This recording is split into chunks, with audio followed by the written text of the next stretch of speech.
Don't shoot! Get down!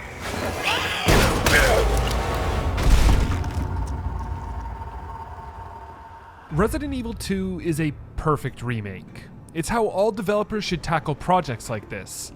You know, it's really less of a remake and more of a new take on the original game's events, melding new mechanics and ideas with revised storylines and characters. Some are even given more emotional stories, however short they are. It's all very recognizable, but it's not always quite how you remember it. The rooms of the Raccoon Police Department feel like home, familiar and cozy. Everything just feels like it's in the exact right spot, until you start comparing it all to the original game. It's like going home for Christmas, saying how happy you are to see nothing has changed, and then getting yelled at by your mom because she just redecorated. God damn it, Matthew Ethan! For a game that feels so comfortably similar, it's alarming just how many differences there are. The rooms aren't quite laid out in the same way, there are whole areas that have been completely rearranged, and some of the more iconic enemies show up in different places. What in the... These differences help make it a more unique experience, one where I'd actually suggest playing both the original and this remake. It reminds me of when a film gets remade and both versions are worth watching, like Dawn of the Dead or True Grit. And if there's one thing video game publishers love, it's remaking games and selling them to you again and again and again. Of course, it often seems like it's just a bunch of remasters, reissues, or remixes. These can be great when done right, but in most cases, I would much rather only play the original game on the original console with its original controller. But when it comes to full-on from-the-ground-up remakes, I feel a little differently. There are those that try to go shot for shot with the original, like the recent Crash Bandicoot and Spyro trilogies, or the Shadow of Colossus remake. These aren't always just the old game with new graphics, but in the end, many see these remakes as replacements for the original. And then there are remakes like Resident Evil 2, which strive to be different while still respecting their origins. Of course, Resident Evil 2's biggest divergence is obvious at first sight. The original has its tank controls and fixed camera angles, while the remake drops the tank and adopts an over-the-shoulder perspective. Despite this pretty big distinction, the two games actually feel pretty similar.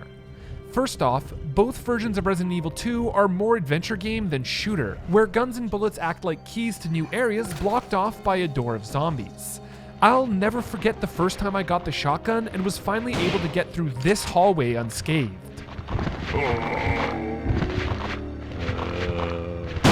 However, the original is much more methodical. If you want to shoot, you have to commit to a spot because you can't move while aiming your gun. You also have to take things more slowly because those fixed angles can sometimes hide an enemy who's just down the hallway. Resident Evil 2's remake carries over much of this from the original, though with the third-person perspective, it does feel more like a shooter. It brings in a lot of what Resident Evil 4 did, with critical headshots happening somewhat randomly as you put bullets into a zombie's dome. However, you can also shoot their legs to down them, making them much easier to get around if you just want to save some ammo. It's far from the action found in Resident Evil 5 and 6. This remake may look like a third-person shooter, but its action still manages to feel like the slow-paced original in a few key ways. The most important aspect of this is that your aim becomes more precise the longer you line up a shot. On top of this, every time you move or shoot, it resets, so you're incentivized to plant your feet and take your time. What the? This slower, more measured pace makes it feel like those moments in the original when you were shooting a zombie off screen, watching it slowly creep into your shots, and hoping you're able to put it down before it reaches you. Even the relief I get when a zombie's head suddenly explodes feels like it did in that first game. These similarities are important because they're the heart and soul of early Resident Evil, something that a lot of people felt was left behind with Resident Evil 4. And while these similarities are core to it feeling like the original, Resident Evil 2 also does a lot to break out and be its own game. In the Resident Evil remake on GameCube, you could use daggers to escape a zombie's clutch, and the same can be done in Resident Evil 2. However, unlike that game's knife, yours will degrade. This is actually really smart on Capcom's part, because a common strategy in Resident Evil 4 is to stagger an enemy with a bullet, and then go in with a knife to finish them off. It saves bullets for fights you really need them for. Now, however, you have to wager whether it's worth breaking down your only means of escaping damage. And if you do use the knife to escape, you actually need to down the zombie to get it back. It adds a dynamic to the knife that it never really had before. I know some people do knife-only runs, and those are always awesome to watch, but in my entire life playing Resident Evil games, I don't think I've really used it all that much. I've always just shot or ran past enemies, only taking it out if things got really desperate. Now, I'm thinking about it a lot more, whether I should use it to slice up a zombie to save my last few bullets, or keep it tucked away until one tries to take a bite out of me. Not only is it infinitely easier to use thanks to being able to move and attack at the same time, but it can also be absolutely clutch when you're rushing back to the storage box for more health items.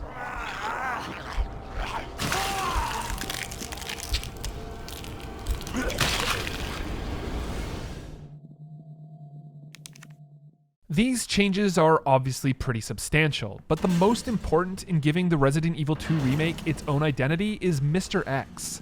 Jesus Christ! In the original game, Mr. X only appeared in the B scenarios or the second runs if you go by the remake's lingo. Basically, whichever character you played second. He also would only show up in certain locations and could be defeated, at least temporarily. That's no longer the case. This guy will follow you throughout the entire police station, preceded by heavy booming footsteps that just fill me with dread.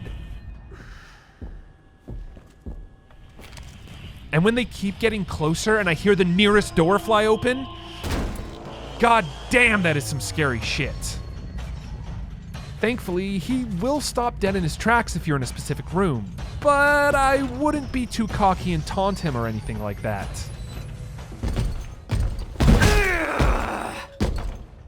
And sure, you could try to take him out, but he'll only take a moment to catch his breath before standing right back up and chasing after your ass again. Why won't he just stay down? For the remainder of your time in the police station, Mr. X is a constant stalker, a perpetual threat hanging over your head. Aside from just being really stressful and scary, the use of Mr. X is a really smart way to make backtracking through the police station less tedious. The Resident Evil series is a bit infamous for this, especially considering the limitations to your inventory. You're always dropping stuff off in a storage box, heading off to find the next door or obstacle, and then going back to get the right tool. Not to mention all the hallways you'll walk through to get back to that one door you found at the beginning of the game but couldn't unlock because you didn't have the right key. All of this becomes much more tense with Dwayne "The Rock" Johnson stomping around, hearing his dang footsteps and wondering if you should go up the stairs or take the long way around. Capcom did such a great job with Mr. X that I feel like they've raised him up to the same level as Nemesis, and I feel like doing that has raised the bar for Capcom itself, because if it plans to do a Resident Evil 3 remake, then they've got some dang work to do. Running away from Mr. X gave me flashbacks of darting out of a room as soon as Nemesis showed up in 3. And the problem with that is that Nemesis was kind of a big deal for the series, a monster that chases you throughout the entire game. That's kind of what Mr. X is now, so it would be a little underwhelming if they just did the same thing with Nemesis. But after playing Resident Evil 2, I have a lot of faith that this team can nail a remake of 3. What in God's name?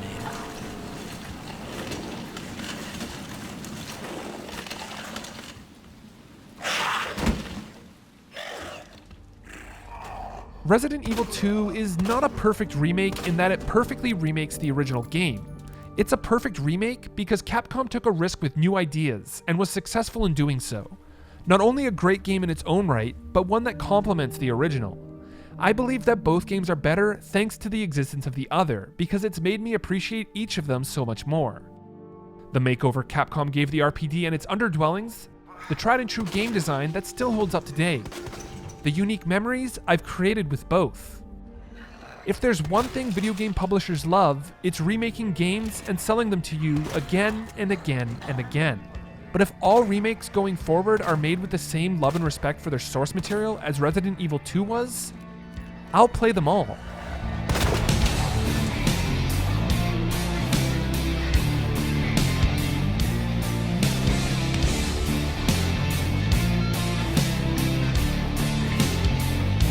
Where